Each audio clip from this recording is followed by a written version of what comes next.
I think caramels are one of those things that everyone wants to have in their repertoire, but they seem kind of hard to make. And at Christmas, they are especially wonderful to give as gifts or to just enjoy with your family. And if you're anything like me, you want to hoard them all for yourself. Soft, chewy caramels are my absolute favorite. And once you really get the hang of it, they're actually pretty easy and you can make them anytime you want. And if you don't want to, you don't have to share them with anybody. You can just hide them for yourself. I am making really simple soft caramels today, and I'm going to show you 3 ways that you can dress them up or leave them plain. To start, you want to make sure to have a 5-quart heavy bottom kettle. It's important to have a large one and a heavy bottom anytime you're making candy because you don't want it to come up and boil over and down the sides, and a heavy bottom is really going to help it not burn or scorch on the bottom of the pan. So 2 simple things that really make a huge difference. Put heavy cream, sugar, butter, and corn syrup in your large kettle. Put it right on the stove and bring it up to a boil. This is going to take a little while because there's quite a bit of ingredients in here and you do want to stir them a few times just to make sure that sugar isn't scorching on the bottom. Because as you know, if sugar just sits on heat by itself, it's going to melt and turn into a caramel. So make sure to keep stirring it together to make sure it's evenly melting and bringing it to a boil.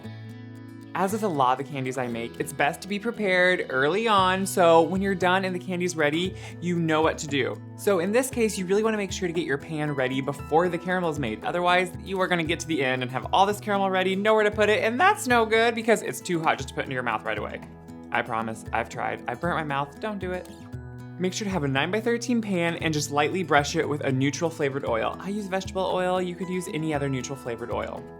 Brush up the sides and in the corners, and then have a piece of parchment that fits really well and makes a sling, and put it up the sides and down the middle.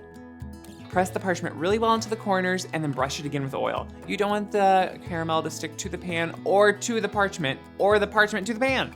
Nothing really needs to stick in this case, so just brush it really well with oil. Once the pan's ready, just set it aside. Once everything is melted and coming up to a boil, keep boiling until you reach 248 degrees. Candy making is actually really easy, but there are these different benchmarks that do take a little bit of time. So you're probably gonna get to 220 pretty quickly, but then it's gonna take you a little bit longer to get to 248. And it's gonna seem like a really long time. You're gonna wanna walk away, you're gonna wanna do something else. Don't. Do not walk away. Do not do something else. Don't do anything except watch that caramel because it can jump temperatures really fast. It's really great to have an instant read thermometer. If not, fit it with a candy thermometer. Once it's reached 248 degrees and it's gonna turn a slight caramel color, so that's what you're wanting, remove it from the heat and right away stir in some salt and some vanilla. This is gonna help flavor it, and this is right now your base caramel. Just like this, it's absolutely delicious. You could pour it into the pan and be done with it. But I'm never just done with it. So I pour it into my pan and then I like to do some variations on it. I'm gonna break my pan into 3 different sections. You don't have to, leave it the same, but just visually, I'm gonna do 3 different types on this one pan. One, I like to put chopped pecans and then drizzle chocolate on, and that's gonna become like turtle caramels. Yeah, turtle caramels, delicious. On the type that I want to be turtle, I'm just gonna put some toasted chopped pecans right on top of that hot caramel, kind of press them in slightly just to make sure they adhere.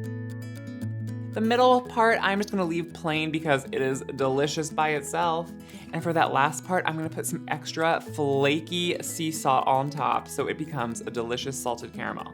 This is honestly guesswork. There is nothing important about this. You really don't even have to measure any of these ingredients that you're putting on top because they're just extras and embellishments.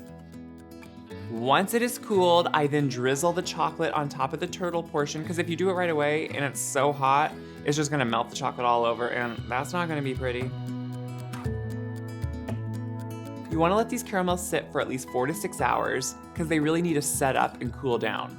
Once they're cool and set up, you can just take that parchment that you lined the pan with, pull it out, don't worry, it's somewhat pliable and bendable, so if it kind of malforms, it can just be squished back together.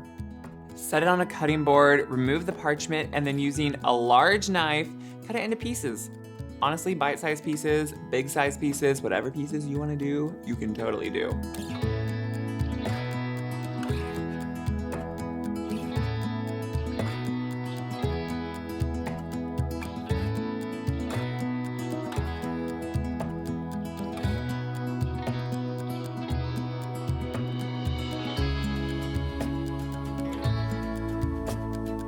These caramels are an instant hit and everybody loves to have a good caramel.